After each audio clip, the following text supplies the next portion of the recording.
So you may have seen a video recently where I put a stock on this and a K26 in it and did some other cosmetic work.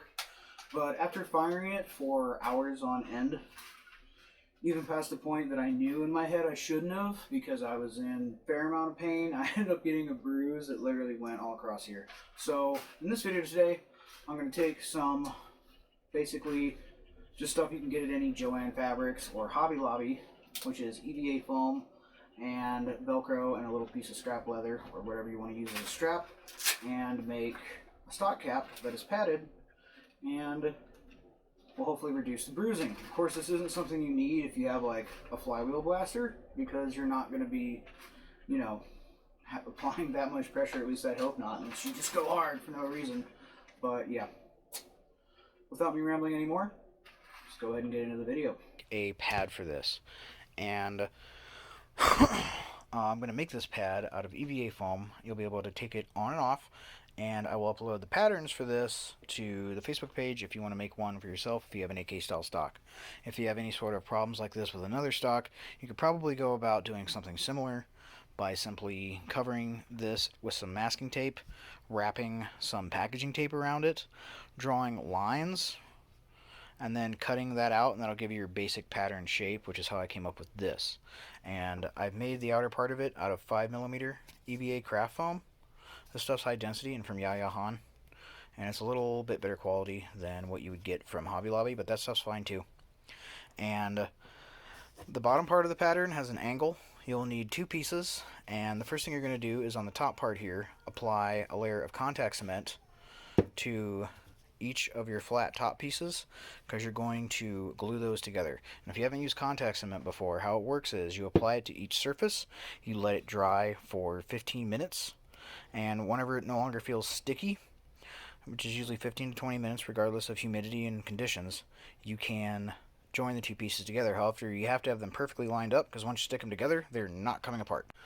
Okay, now that I have the two pieces glued together, you're going to take it with the longest points of the angles facing up. That's going to be the back side where the actual pad is going to be to go against your shoulder. And you're going to need to apply contact cement all along this edge here. You see it's all shiny. I just brushed it on there. And then you're going to take the back piece that's going to go against your shoulder, cut it out, also 5mm foam. I did blue just because, you know, blue blaster, and well, blue and black blaster, blue and black stock pad. Mind you, if you want more than just one layer of foam, you can do a couple layers and just kind of build this part of it up. But you're going to take and apply contact cement all around the edge of it, just like that. Okay, it's been 15 minutes, and this here is going to be the tricky part. I have to take these two, line them up, and glue them together. So I need to basically, I should probably have marked, and if you want, you can just fold your pattern in half, find that center point, and not do what I'm doing right now. But I'm basically just eyeballing it. That's what I'm doing.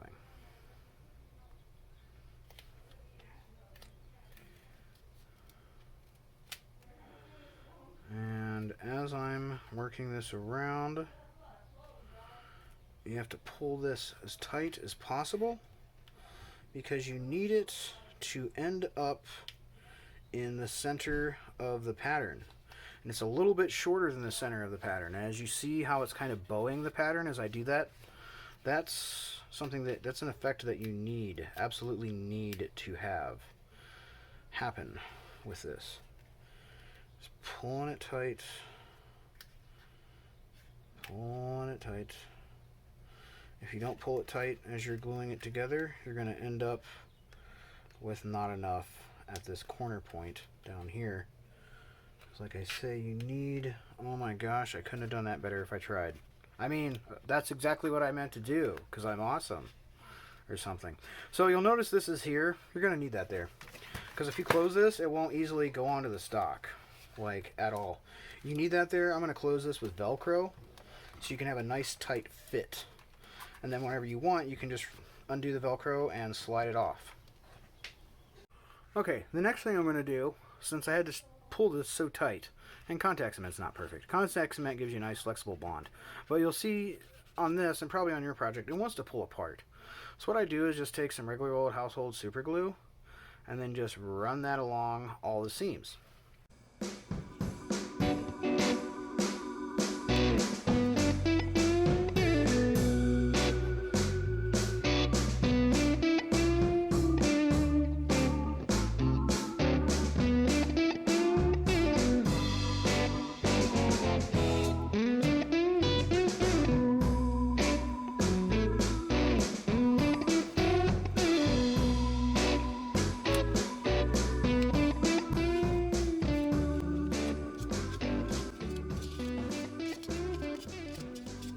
Okay, I've also put super glue around the inside of all these seams as well. Let it sit for about a half hour.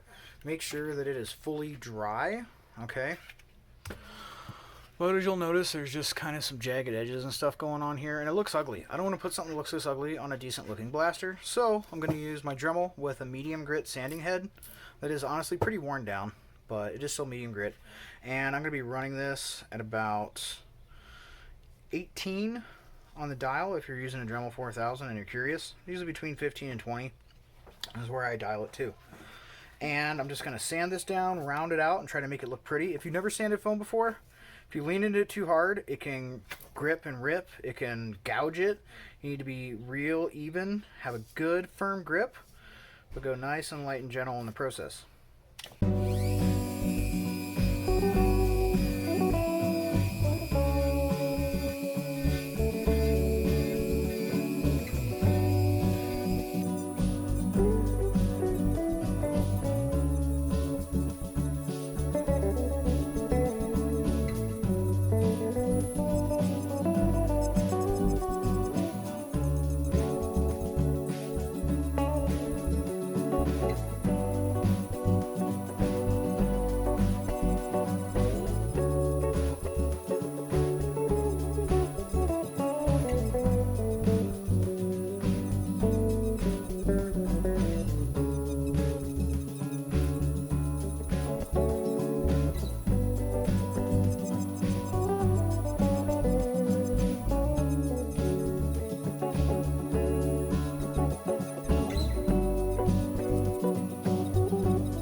Here it is after I've Dremeled it out.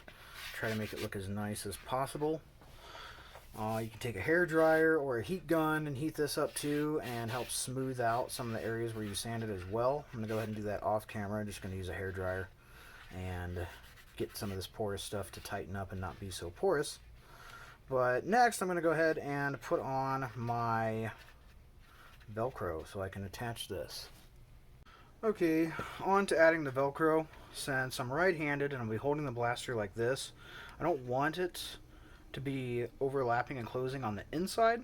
I want it to be overlapping and closing on the outside so I don't snag it on like my clothes or magazines or gear and just cause this to totally pop off, because that would be lame.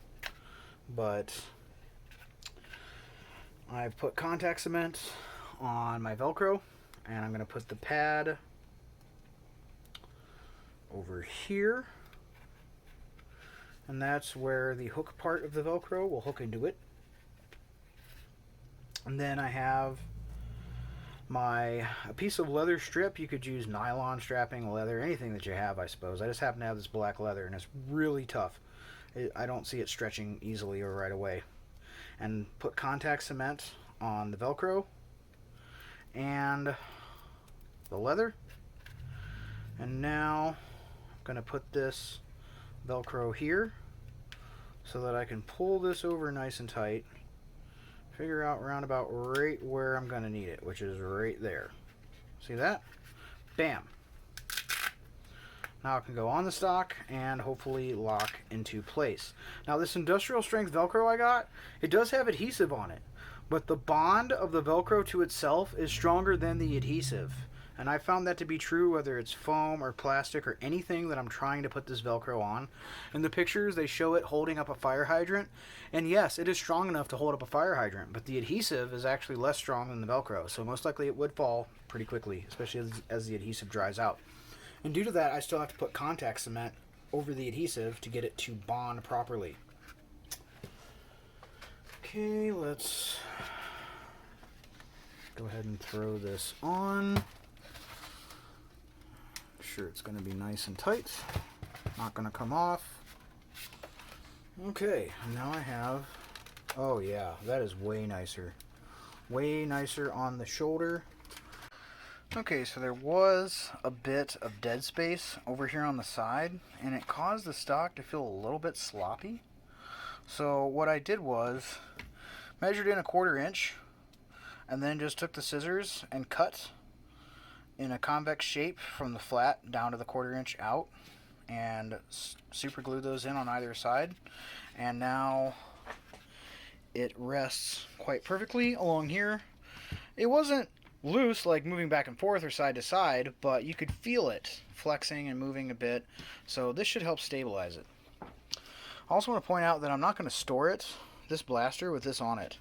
It will cause the foam to stretch and wear out, which is going to happen regardless anyways, just like I won't store it with the Velcro closed. It's just going to go with my loadout, and this blaster will just go back into storage if I'm not using it regularly, like I do with all my hundreds of blasters that I have.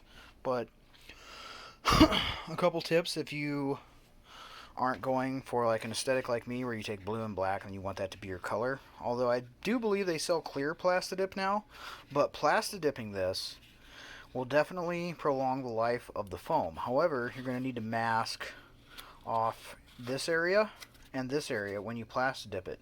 You can leave this stuff off and Plastidip it before you put on your Velcro and your strap. However, you still have to mask this area off because you need the Velcro and the leather or nylon or whatever you're using to adhere to the foam, not the Plastidip, because if you just glue it over the layer of Plastidip you sprayed on, it will peel off. It will not stick. So regardless of whether you put this on first or last, you still need to mask that area if you're going to Plastidip it. But that's one thing to do. Another version of that is like Flex Seal. I haven't tried that, but everybody says that works really well, especially on the foam.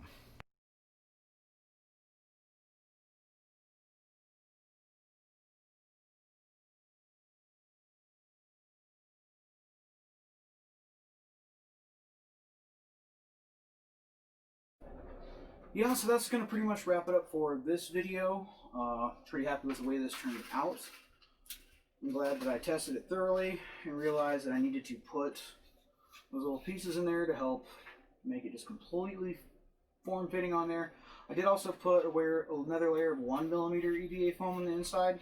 I wouldn't suggest putting too much on the inside.